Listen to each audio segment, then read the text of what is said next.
पौराणिक और शैव परंपराओं के अनुसार भगवान शिव के त्रिशूल की उत्पत्ति को दिव्य, प्रतीकात्मक और ब्रह्मांडीय शक्ति से जुड़ा माना गया है। यह किसी साधारण अस्त्र की रचना नहीं, बल्कि शिव तत्व की अभिव्यक्ति है। कथाओं के अनुसार त्रिशूल की उत्पत्ति आदिशक्ति से मानी जाती है। भगवान शिव और मां शक्ति के संयोग से जो ब्रह्मांडीय ऊर्जा प्रकट हुई, वही त्रिशूल के रूप में व्यक्त हुई। इसी कारण त्रिशूल को केवल धातु का हथियार नहीं,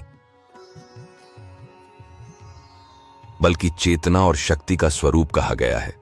कुछ पुराणों में उल्लेख मिलता है कि जब सृष्टि की रचना हुई, तब भगवान शिव ने अपने ही तेज से त्रिशूल को प्रकट किया।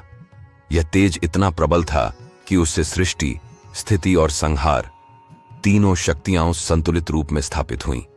इसलिए त्रिशूल भगवान शिव के हाथ में सदा विद्यमान रहता है, क्योंकि वह उन्हीं का विस्तार है। एक अन्य परंपरा के अनुसार त्रिशूल का निर्माण देवशिल्पी विश्वकर्मा ने किया था।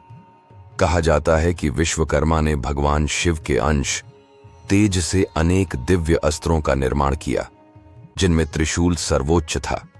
किंतु यहां भी मूल शक्ति भगवान शिव की ही मानी जाती है।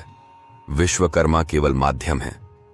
त्रिशूल का संबंध भगवान शिव के रौद्र अवतार भगवान काल भैरव से बहुत गहरा है। त्रिशूल काल, कर्म और धर्म का प्रतीक माना जाता है और भगवान काल भैरव इन्हीं सिद्धांतों के अधिष्ठाता हैं।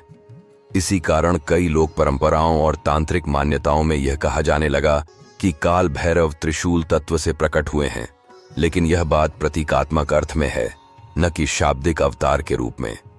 त्रिशूल के 3 भाग सृष्टि, स्थिति और संहार के प्रतीक हैं, जो क्रमशः भगवान ब्रह्मा, भगवान विष्णु और भगवान शिव से जुड़े माने जाते हैं।